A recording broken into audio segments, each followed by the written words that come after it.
And here with Chief Expert. That's a hat. And we're on talking about our new mascot, Kevin here.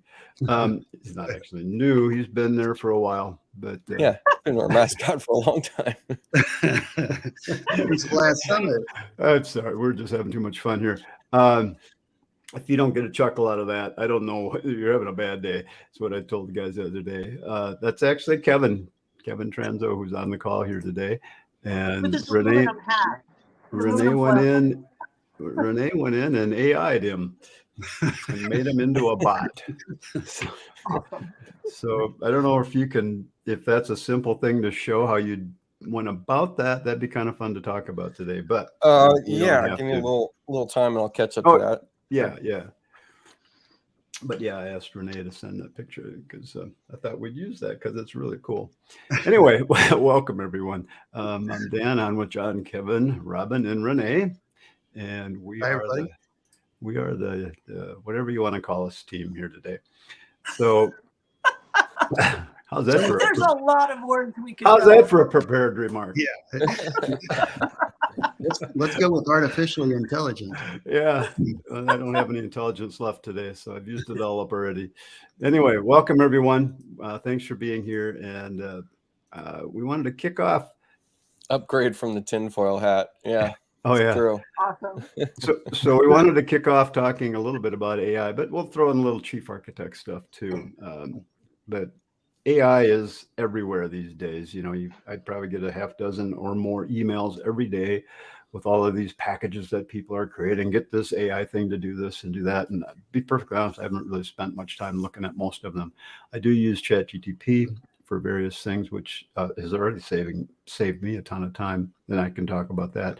I know, Rene, of all of us, you're probably the heaviest into the AI. So yeah, we'll probably I got pretty deep in it. We're going to give you a little extra time here today. And this is just a kind of a kickoff to AI. And then part of what we want to do here today is find out what kind of interest you guys have in AI. Do you guys want to go down this path and talk about it? So, put it in the comments here and let us know what you think. It'd be kind of fun to hear your feedback on that. So again, welcome. And a couple of quick things here before we get started with what Kevin is going to give his take on that. So let me get to the right screen here. So real quick, we've got a live chief architect training class coming up here in Minnesota starting August 7th. And it goes from August 7th, 8th, and 9th. It's a 3-day course. It's a more beginner intermediate course.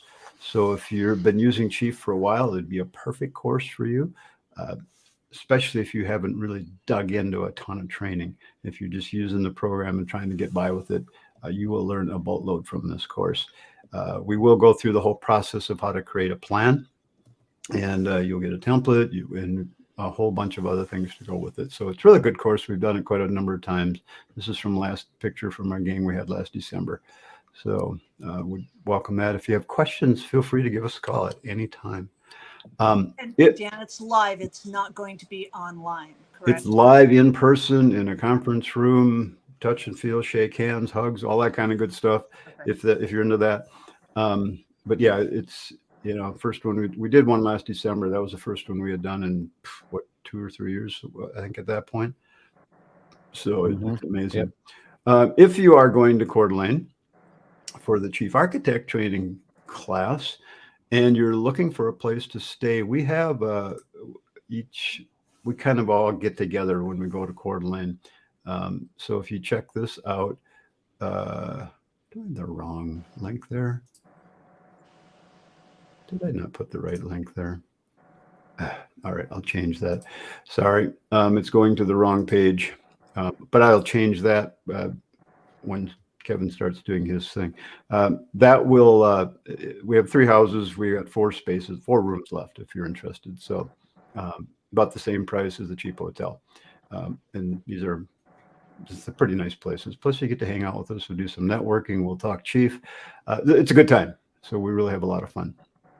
And of course we have our summit here. Yep, that's coming up in next March.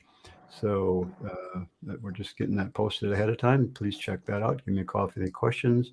And you can still sign up for a marketing course. We're talking about websites and lead generation, that kind of stuff. We had a really good class the other day. Got a few more coming up with a few added bonuses coming. So check that out. And it's pretty interesting. Good stuff. All right, you guys, what do you think? You got anything you want to add to that? No. The summit, if you guys are considering the summit, you really should sign up for that. The summit was a lot of fun last year. You learned a lot. It was a blast. So if you guys are on the fence on it, reach out to one of us to talk about it, because it's really worth it. It's totally worth it. And it's hanging out with some really cool people. Yeah, it's pretty amazing. All right, cool. So first thing we're going to do is have Kevin is going to get in here, since Kevin is our business guy. He's our design build mentor guy. Way to go, Kevin. Designbuildmentor.com. He's been searching for that identity, and I think we found it, or you found it, didn't you? So, yeah. So very cool. I'm glad to hear that, because we're going to get you mentoring. We'll get you mentoring yet, although you're already doing it, so not a big deal. Just making it a little bit more formal. So Kevin, you've been into the AI. I mean, you are AI when we take a look at your picture there. So as you know, because Kevin is really intelligent. He's more intelligent than all of us probably put together. So yeah, but AI is artificial, Dan. It's artificial intelligence. Okay, you got me there. But yeah, he is pretty intelligent. So Kevin, we would like to know your take on where you think artificial intelligence is going to go in the construction industry in the coming near future. What's your take on that? Well, first of all, I think it's going to overwhelm everyone, and whether it's this industry or any other industry. If it hasn't overwhelmed you yet, it will be. One of the interesting things about the way that all of these things are rolling out and the way the algorithms work for your online sources of information is that what you want a little bit of is what you get more of. If I look at my wife's stream of information versus my stream of information, they're radically different.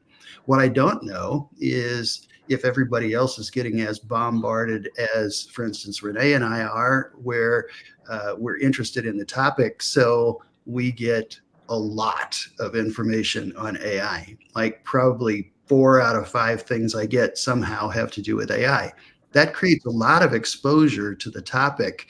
And that exposure brings a lot of new insight and a lot of new understanding about what might be coming, and you know, the good, the bad, and the ugly about what might be coming. There are some really, really exciting things about AI and how it can help us. Really positively, encouragingly exciting things.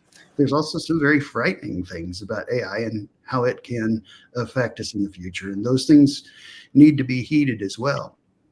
One of the biggest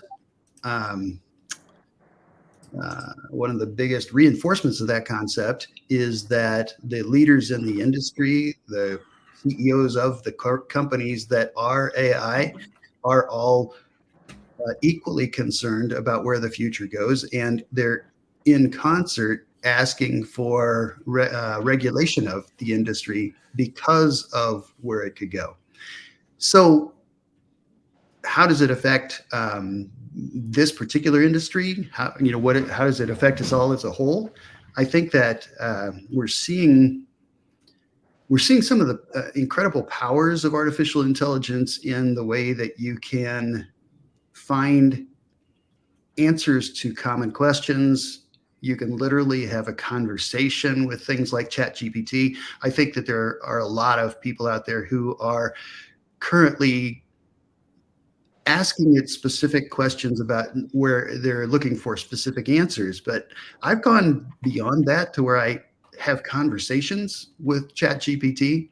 I literally can say anything from, tell me about Kevin Transu, which a month or so ago would actually tell me about Kevin Transu. But as the technology has evolved, they now are,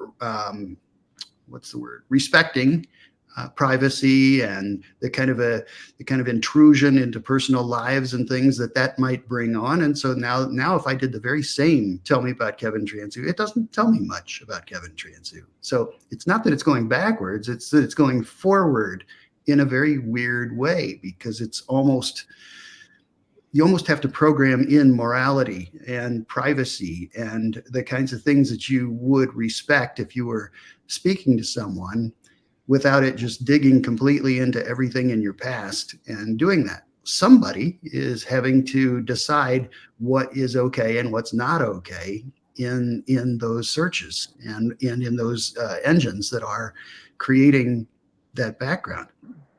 So the unregulated artificial intelligence is a little scary, but the unregulated is also what brings about innovation and the ideas of the possibilities in the future. And we're starting to see a lot of that. Just yesterday, I'm trying to remember, Rene, maybe it was you that shared it with me. What's that? The ability to generate plans using AI. Was that you or someone else? No, I'm the one that said that it's not there yet, but yeah, it's happening.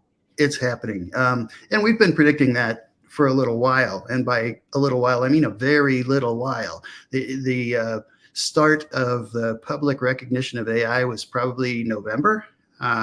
The real, I think, who was it? 60 Minutes or 2020 or somebody did an episode on Microsoft's proclamation that that AI was sort of their invention.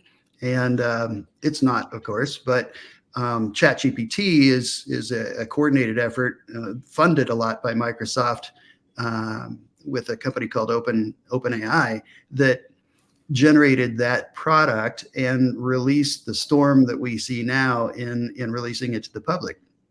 So definitely, companies like Microsoft are investing millions, if not billions, into AI and where the future takes us.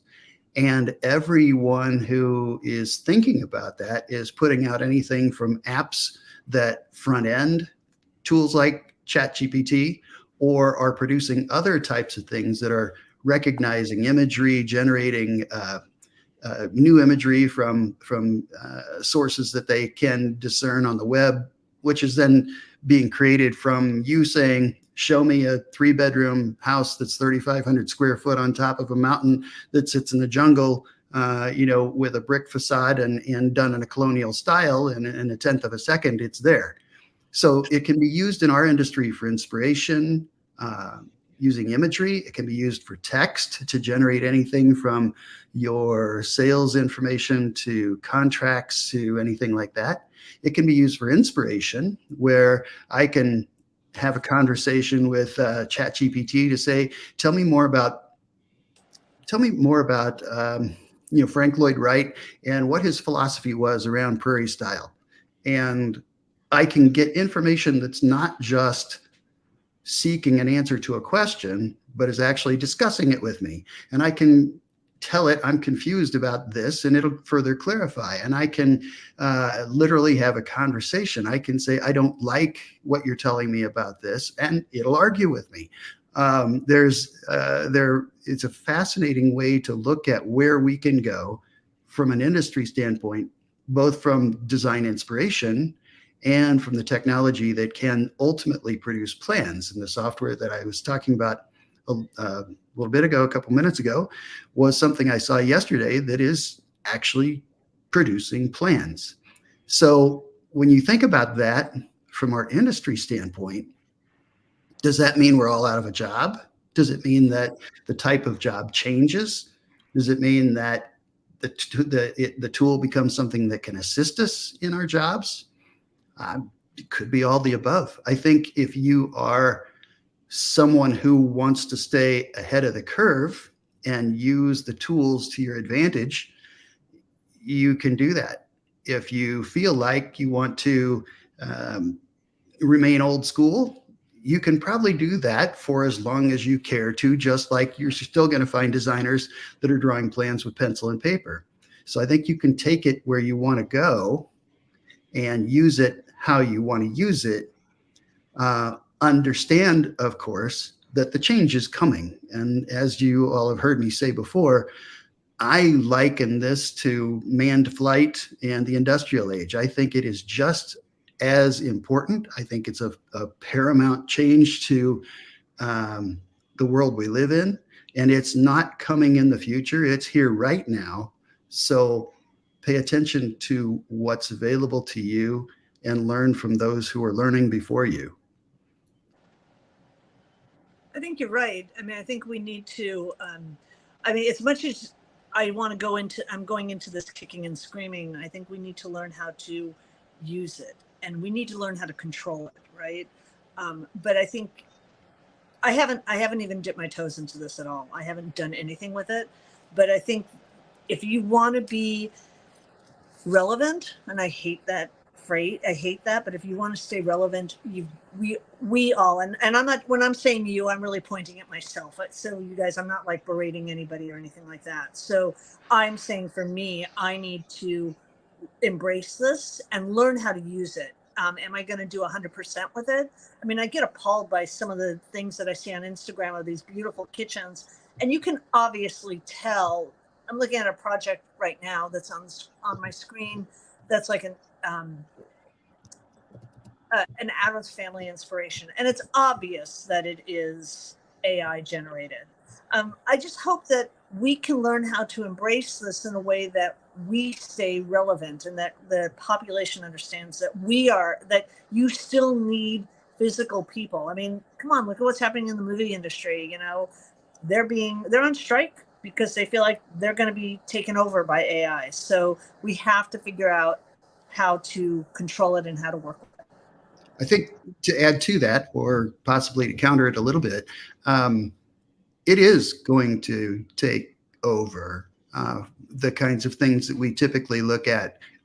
They can already, and I've seen it done, emulate you in person with your voice, saying the things you're saying or anything else they want you to say, which means that very same thing can happen, whether it's on a big screen or a talking billboard or the voice in your car or anything else. These things are all here or coming right now.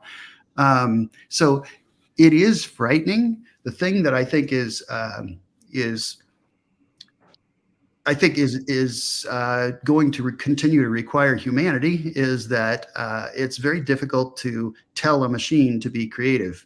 It's easy for a machine to be able to determine things, and I say this a little naively given the advances that they've made already, but I think your strength is going to be in figuring out how to use AI to your advantage in our industry, and your creativity is going to play a key role in that. Yeah, I agree.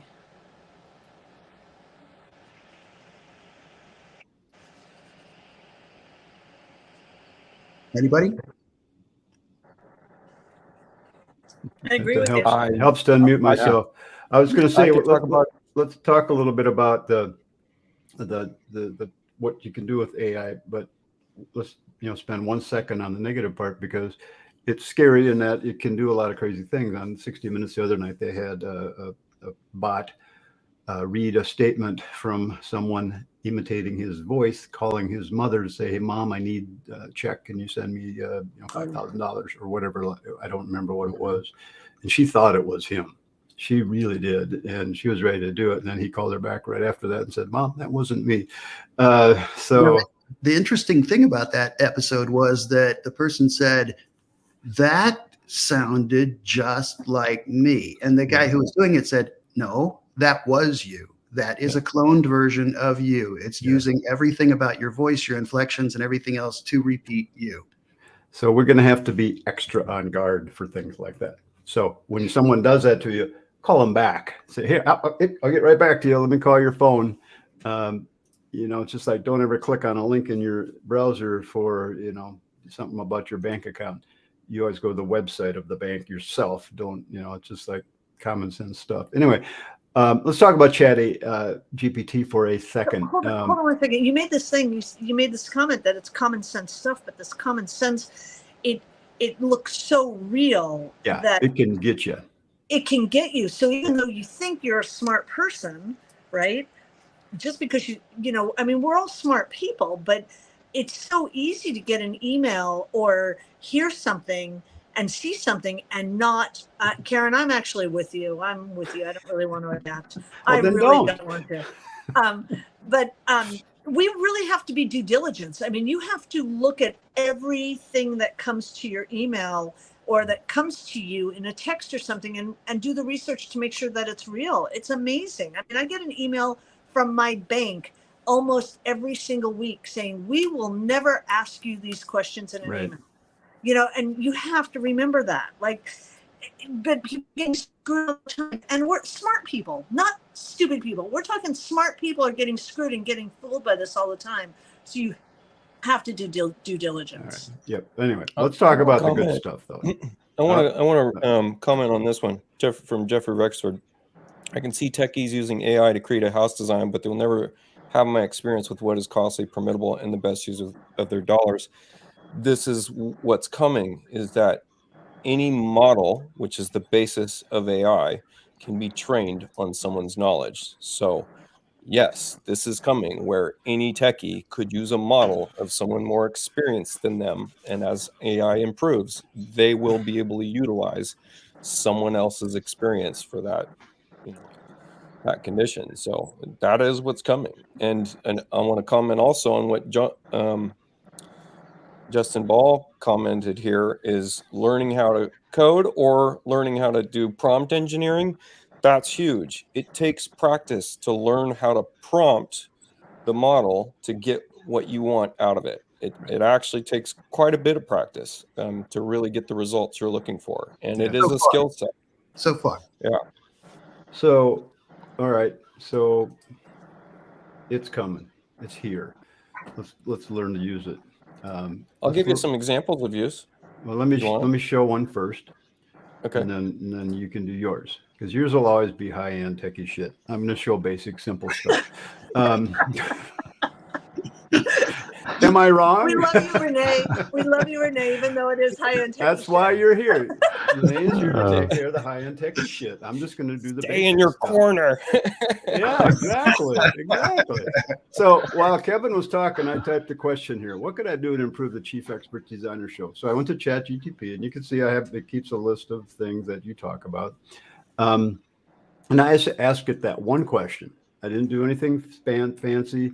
And this is what it spit out: for preparation and planning, engage content. It's like, oh, this is all really good stuff. I should probably read this and adapt some of this stuff. Of course, that'd take all the fun out of our show. But so that was pretty good. And then I typed in another one. Kevin Transu just started a business called Design Build Mentor. What can he do to get the word out about it, that his service is available?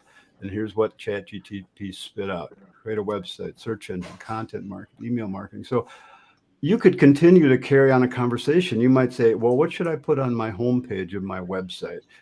Just talk to it like you're talking to a person, and it'll keep spitting out good information for you. And it's really a lot of fun. And I've been using it for a lot of different things. So I did an email yesterday. I said, I'm of the mindset, I'm going to type my own words first. And then in this case, I just stuck it in, here's what I typed up real quick. I did it in Grammarly. I like Grammarly. And then I went to ChatGPT and I said, hey, just rewrite this for me and give me a few suggestions. And then it went, okay. And then it spit this out. And it's like, I read this, I copied it into my Grammarly account. Grammarly is the thing that'll check your spelling, grammar, and all that stuff. And bam, I came up with an improved version of what I thought I had done to start with. It's still in my words. ChatGPT just helped me organize it a little better. Saved me a ton of time. And I didn't need a copywriter to do that.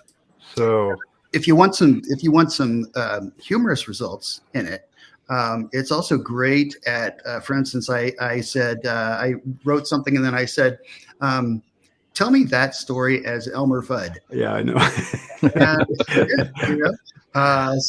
So there's a lot of things you could do to have fun with it. You can also use those in a productive way by saying, make this text less formal, make this text more formal, Yeah. say this in a friendly way, say this as a Valley girl, say you can do different things. And it does a very good job of creating the persona that you are trying to convey. So if you feel like what you're writing is too dry, you can make it more humorous. You feel like it's formal, make it casual. That's where Rene was commenting about, I forget who made the post about coding and creating the right prompts.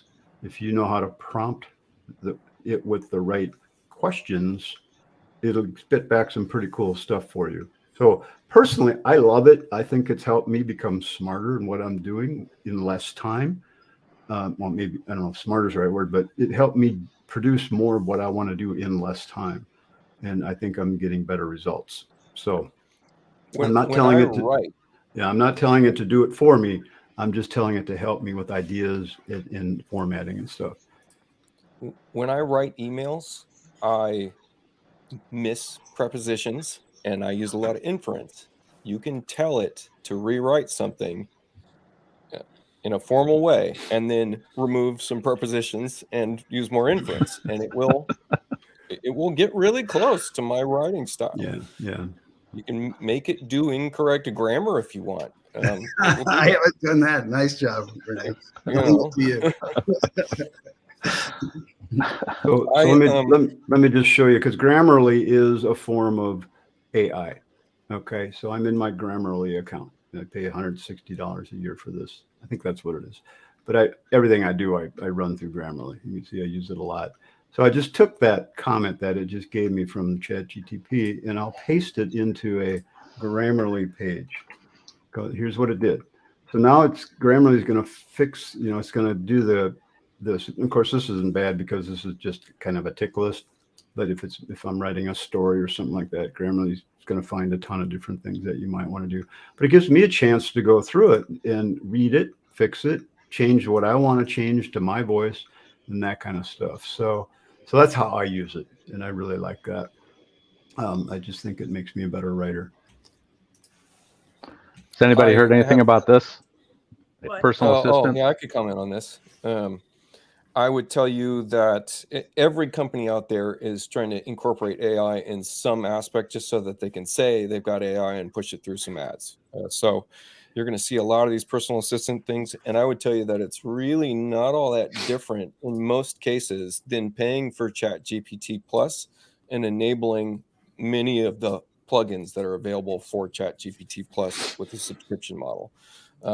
And I think you probably end up spending less, and I bet you'd get all the same results.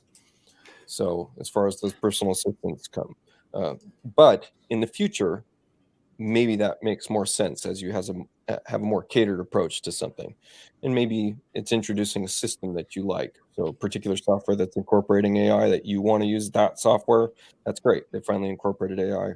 That's wonderful. But this is all still in its beta form everywhere, and people are, kind of circumventing the typical standards they would go through to push something to market because they just need AI on their brand wagon. So if you guys don't have anything to do and you got some time you want to kill, go to Founder AI, FOUNDR.ai, and these people have compiled hundreds and hundreds of what Rene was just talking about.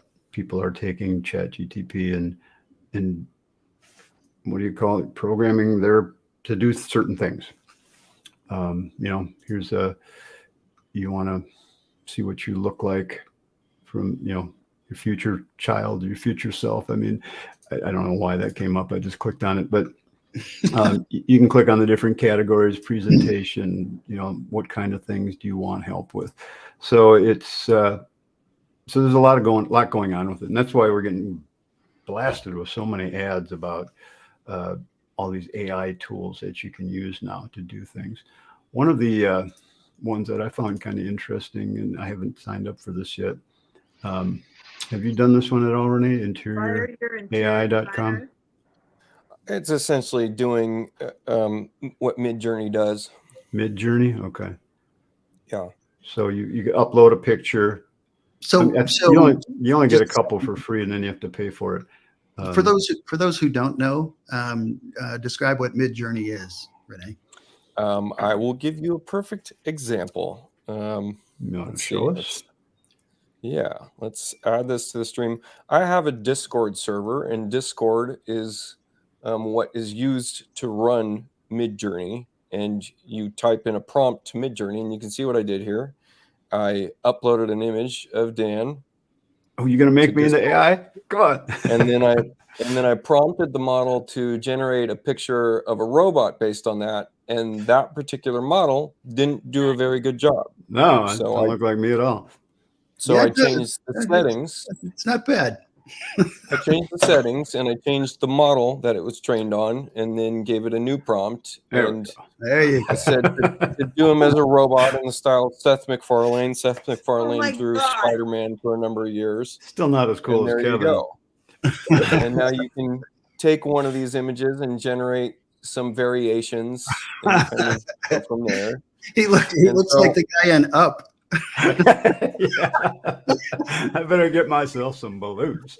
So Midjourney will take an image and maybe produce something in its likeness vaguely, and then that's kind of what you're getting in the one that you were just showing. And then unfortunately right now I don't have this running, but we have something called Stable Diffusion with something also called ControlNet. And these are names that aren't going to mean anything to us right now, but we can actually give AI a vector line drawing and have it fill in between that line drawing and use logic to figure out what we're doing with that line drawing in order to get something that actually looks like our project.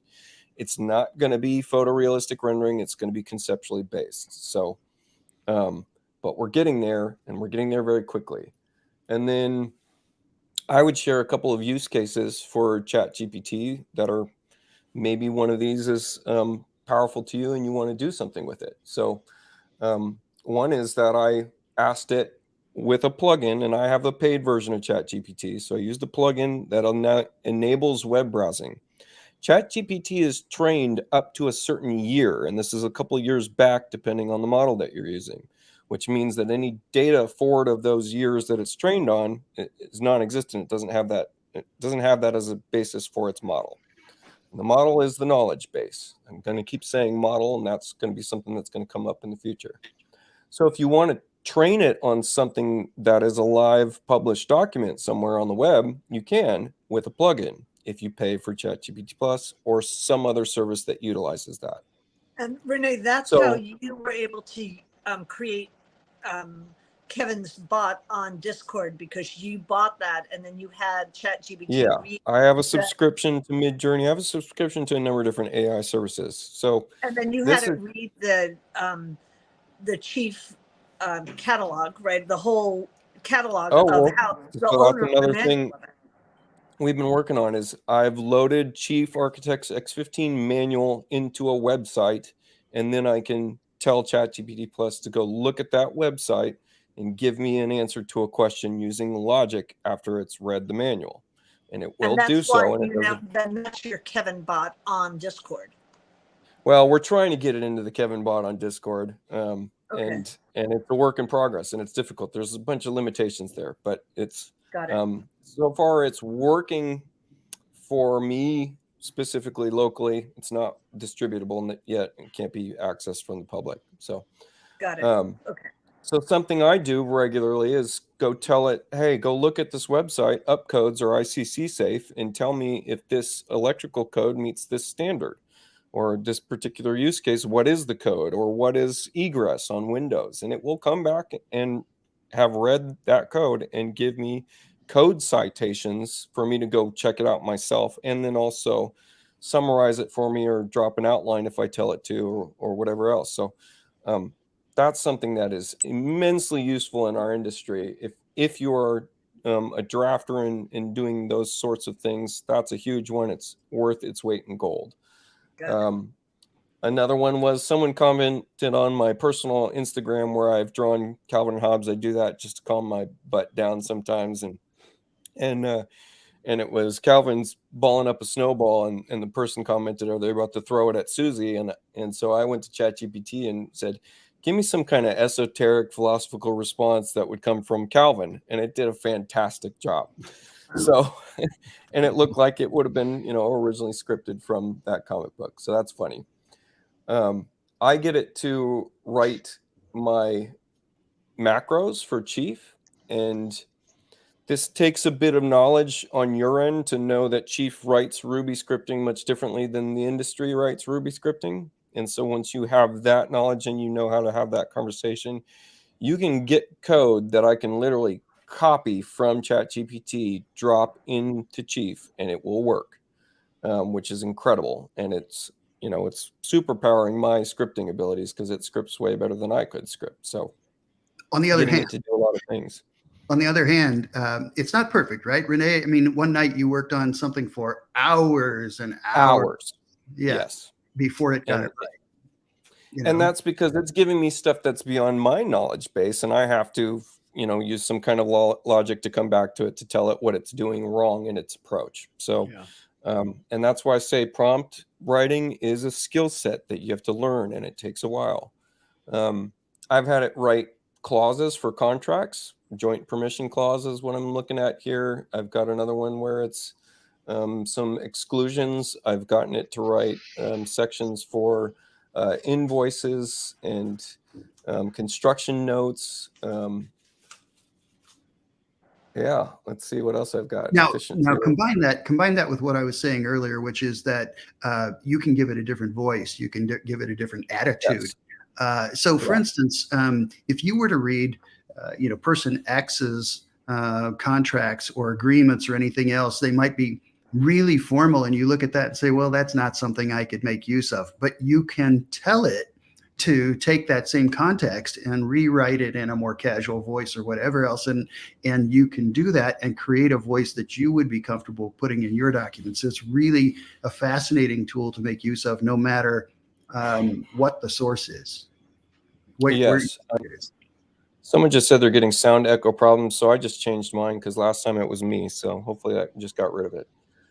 And you can start from a basis where you're just telling it to do a very iterative process, and you'll get results that are probably better for what you're looking for. Where you're just saying, write a clause between Kevin and I for such and such and such, and it's going to say, hey, name input here, and Kevin is going to be this contract. And then you say, hey, replace that first part with Rene Rabbit, and it'll do that. So now we're saying, hey, you did a great job, but fix this piece. Hey, you did a great job here, but remove that line and replace it with a different line.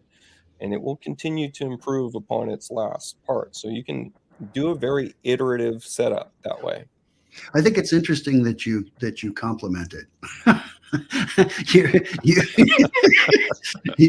that, believe it or not, that really does work, because you're telling it that what you have so far is good, so don't rewrite it, because it will rewrite it. If you don't tell it that you did a great job, let's fix this line. If you don't say that first part, it will actually try to rewrite the entire body. You're just such an encouraging manager, because I think you could accomplish the same thing by saying, leave everything else alone, change this, and you get it. But your way sounds so much better. So nice. He's so nice. So anybody on the call here using AI at all for have you found any apps that you use that help you with your job, your business, or that you're concerned about? So we'd like to know about that. This is one of those things that we'll see what happens with the regulation and all that kind of stuff. Hopefully they'll get something in place. So sounds like a lot of the big players are talking. Who knows what'll happen? But in the meantime, it's here, so we might as well take advantage of it.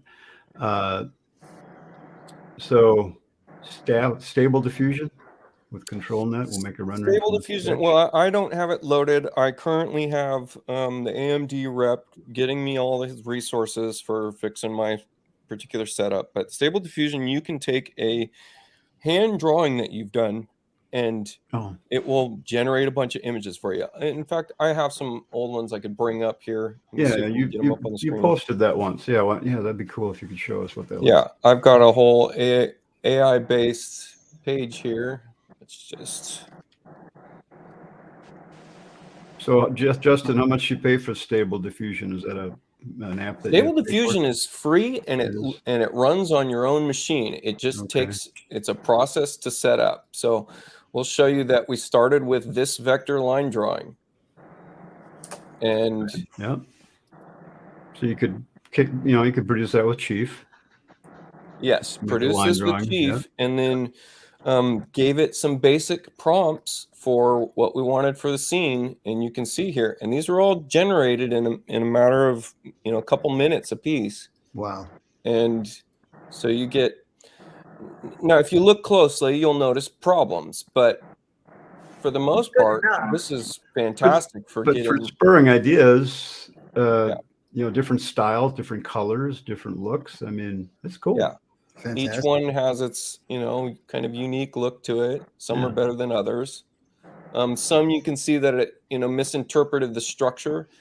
So again, prompt writing is it's a skill set, and part of that is that we gave it an image, and there's a sliding scale of how close to within the bounds of that image that the AI needs to be to apply its model's knowledge base, information base to this image.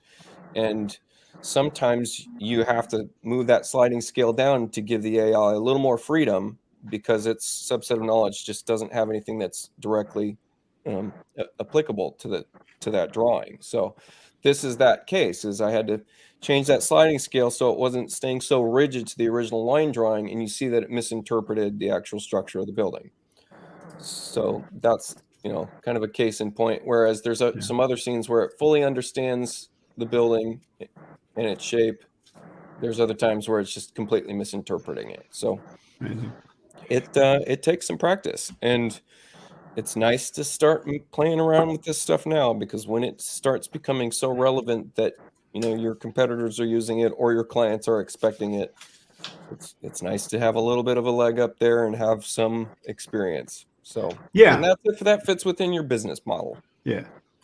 And that's what I was saying before, was just what I was intending was just that you can get ahead of it. But if you don't, your competitors are getting ahead of it. Yeah. So you're going to be in the game one way or the other, unless you just choose to back out of it. Yeah. Yeah, you can Pretty go much. hire a contractor. I'll do it for you. This is a cool kind of like artistic take on some elevations, where it colorized just a line drawing for elevations, which was cool. You had to spin the wheel of topic stuff too, right? Yeah. We want to Yeah. do that. So I'll tell you something else that I use this for, and we can touch base on Photoshop. Now has a built-in AI that is based on some of its tools, where you can lasso and draw a little section of a particular drawing and have it change. I'll just show you it real quick. I'm going to screenshot this image and draw this into Photoshop real quick. We'll get Photoshop on that main screen. So we'll talk more about AI as we go forward here, as we learn more about some of the apps and things like that. But anybody on the call here, if you're using it for specific things, let me know, or let any of us know, and we'd love to talk to you about that. So I think, Yeah. Scott, I think what we need to do, though, Scott Wise. Scott, I think you're heavy into AI. Rene was saying, so maybe you have a few things you could share too. Not necessarily today, but maybe we can get you on a show sometime. So I just lassoed a we big. need to do a thing just on really ChatGPT for beginners, because I think a lot of people out there don't want to really admit that they don't know really anything about it.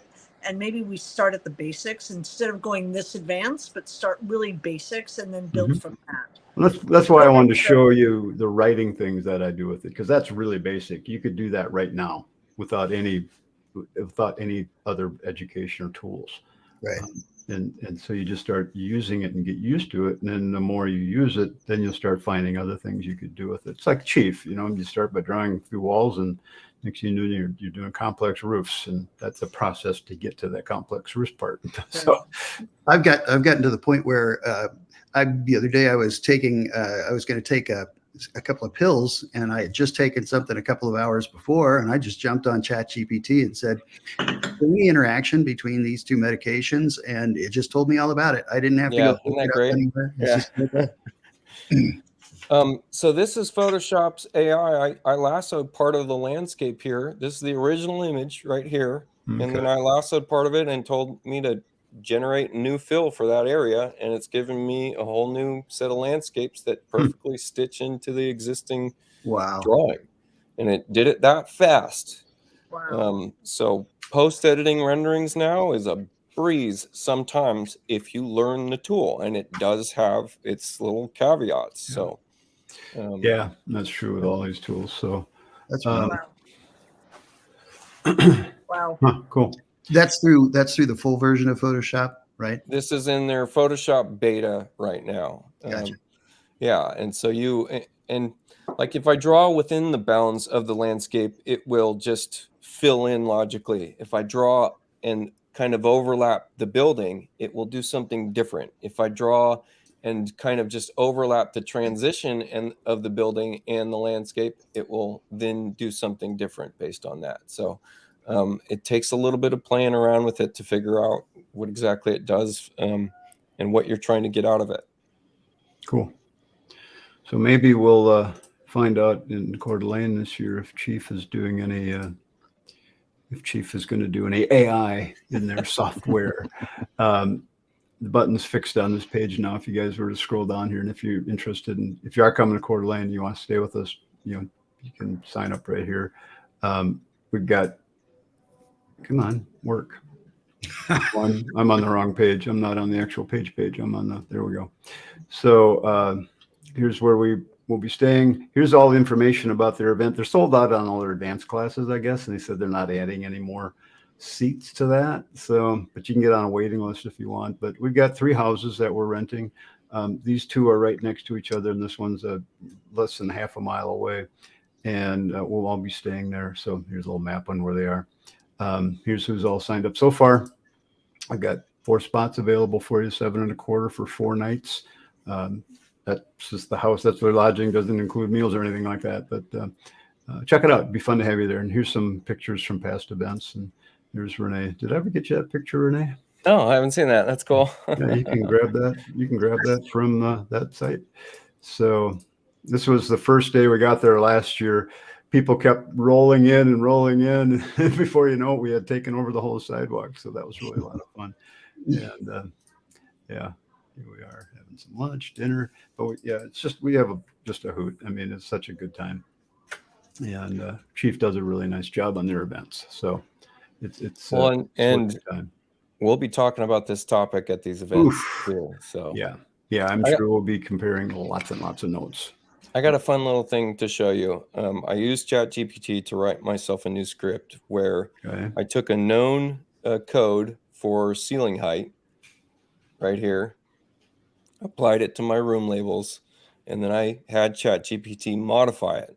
And the modification is that if I set the room to something that is a 3-letter word, which is what my truncated rooms are when I have a very small room like powder or closet, and I want to fit that in within the bounds of the room itself. So closet, where it's a small closet, I'm not gonna use my typical, which would be if I just zoom in here, would be closet, right? Instead, I'll use CLST, which is the same room, but it's a truncated name. When I use that truncated name, you'll see at the kind of the bottom of my screen here, it changes the formatting of the ceiling height label to fit within that as well. So I got ChatGPT to do that. It's a perfect use case for using this to script Rubies for fixing little nagging issues. Wow. Nice job. Yeah. Again, that's the power of Chief. It's all there. We can do it all. All right. We don't have a lot of time left. We can spin the wheel once, I suppose, because we said we were going to. I said that. You guys didn't. I mean, I didn't even put that many icons on it here. So because I think somebody told you in advance that we could easily spend the whole hour talking AI. I think you did, yes. Yeah. And I knew that, but we got to spin the wheel once. Let's just see what comes up.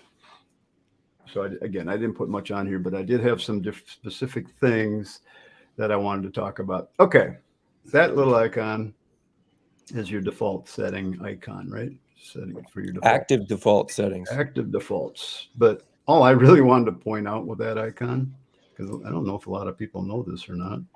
Where'd my name page go? Come on, page.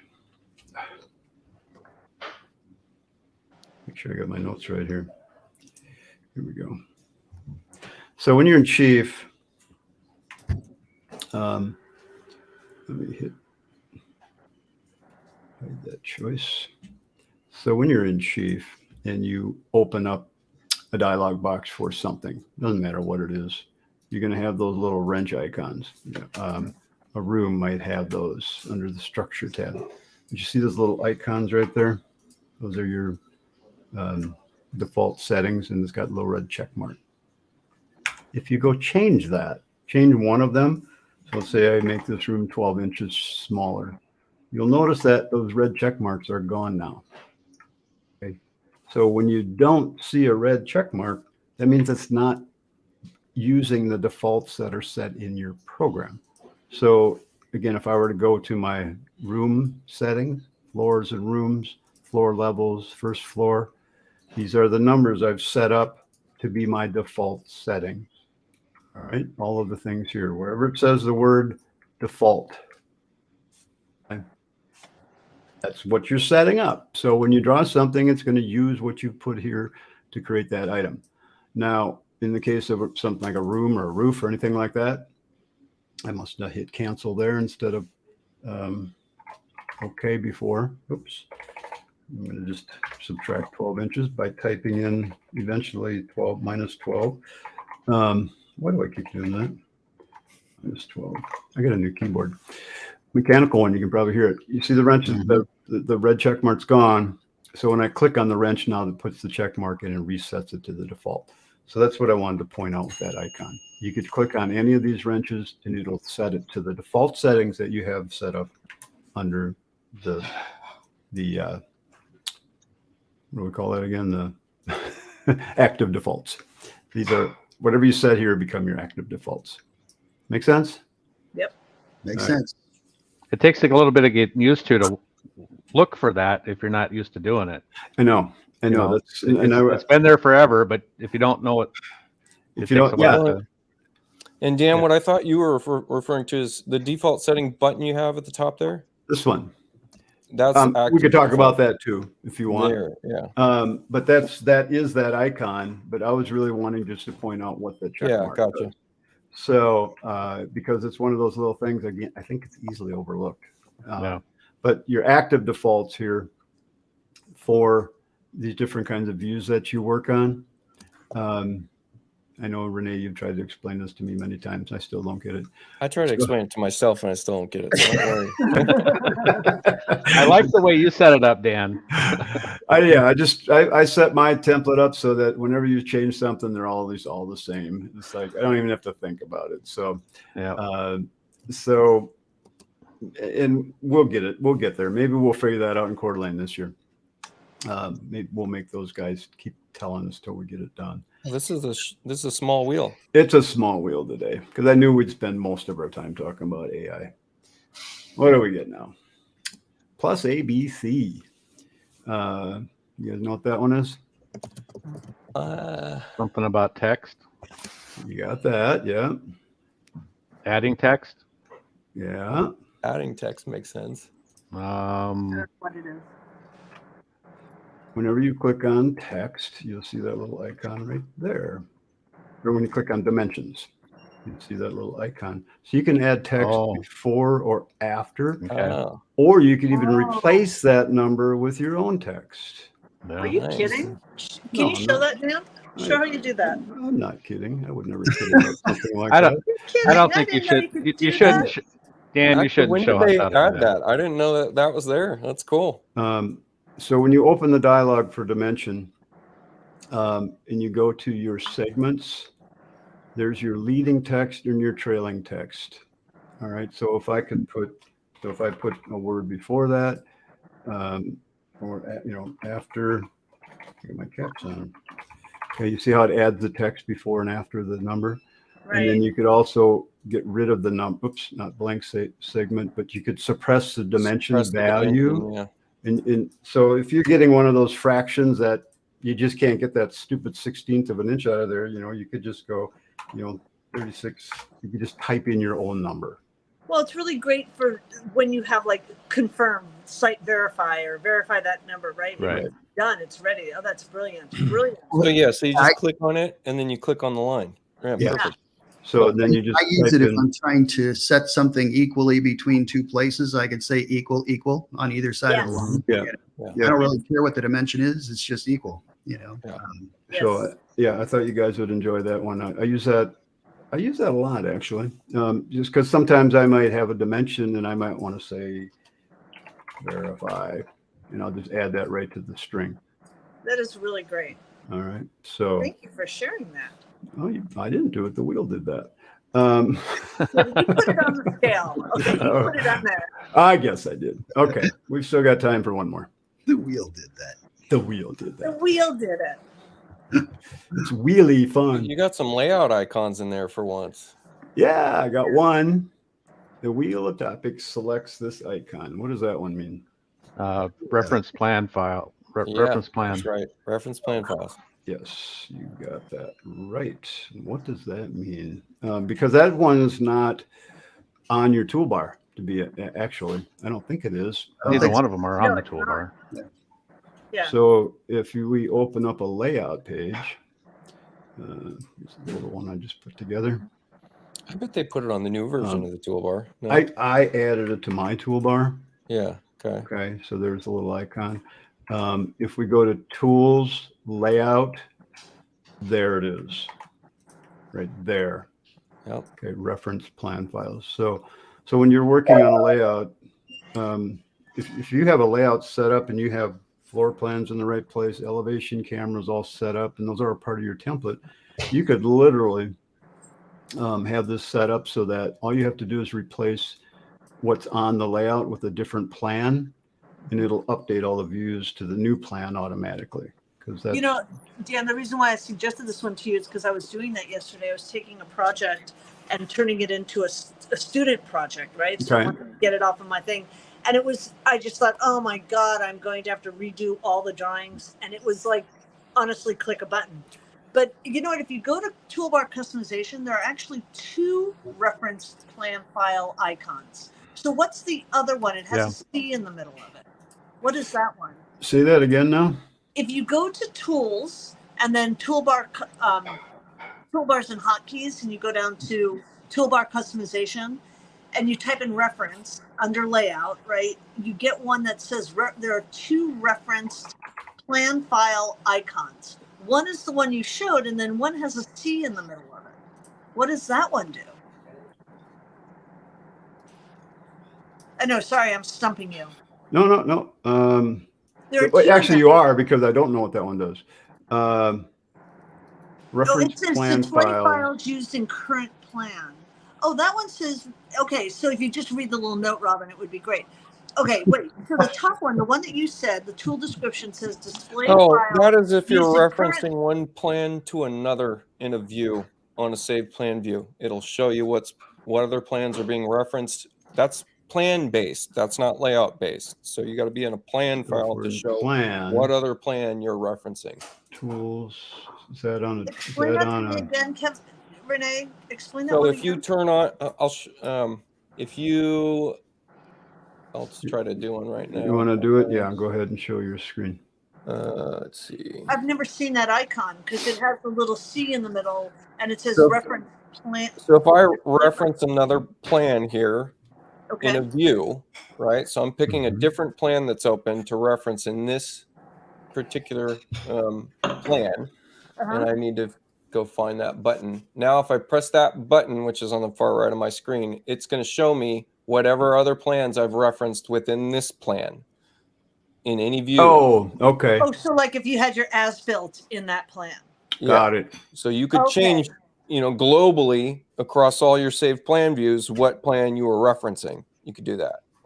Now, does that so only it's not show that, up? It's not Okay. that revision. So if That's you're somebody only who's plan doing, to plan. That's got it. only, So that's, Now that's that where, we've gotten some people confused, we We need to got start all Chatbots. over. Well, Start hold all over with that and have All it right. make sense. All right. First of all, where do we find that icon? you'd have to place that. I'm not sure that it's in.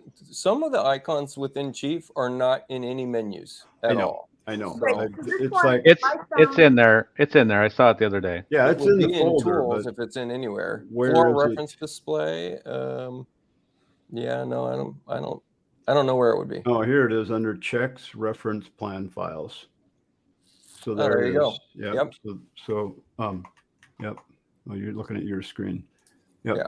So it's under tools, checks, reference plan files. So on the layout page, when you check for reference plans, it's going to show you everything that's on the layout page. On your floor plan, not the layout, on your floor plan, if you've referenced a different plan, like Rene, you want to show them how to reference something so it shows up. Well, here, I could do it. You want me to do it or you want to do it? Yeah, I have it right here if you want. Yeah, go for it. Yeah, reference something. We'll You know how just- you can reference the second floor above the first floor, or We'll vice take versa, the first an floor active above the project. first floor above the, below the second floor. That's the reference tool right here. Oops, that's this tool right over here. Well, we're looking at Renee's screen. You're The looking at reference my tool. screen. So I have a plan here, and I'll switch to working plan view. And now it is, it's actually, this wall right here is a referenced view. So I'm hitting in my toolbars the reference display here, and I'm checking that on and off. If you double click on the floor number. Yeah. If I go to the floor number and click on it, you can see here I'm referencing, I've got Valley Trails New is the one that I'm in right now. Can you blow that up a little bit? I can reference Valley Trails AB, which is my as-built. Right. So you're referencing a different plan altogether to show up here. And something new that we can do that we found out last year was that we can actually change the XYZ offset of the reference if you want to show something, rotated or moved off site, or maybe you have a shed that's drawn in the same model space, but you need it to show where it actually is in reference to, your other plan. That's how you can do that, is some offset angles. And Yep. Cool. All right. I think we're out of time. We got to spin the wheel a little bit. So thanks, guys. We'll, if whoever's on the call, if you have ideas for future shows, if you have guests that you would like us to have on, please let us know. We would love to have, even if you would like to come on the show and chat about some of the things that you're doing, we'd love to have you on the show. So as you can imagine, coming up with new ideas for the show every other week is, And this is we're all volunteering our time. We're not getting paid for any of this. So we're just doing this for fun, and we do it to share ideas and share the information that we've got. So appreciate you guys being here. It's really fun to have you, and we love your comments. So please keep coming back, and please keep being part of our show. And reach out to us if any of us can help you do anything. Contact us at our various points of contact, and we'd love to hear from you personally too. Cool. Yes, absolutely. Absolutely. All right. Thanks, everyone. We'll see you next time. Thank you. Take care and happy. Bye. Be safe on your AI journey. See you later. Bye now. Thank you. Bye all. Bye. And So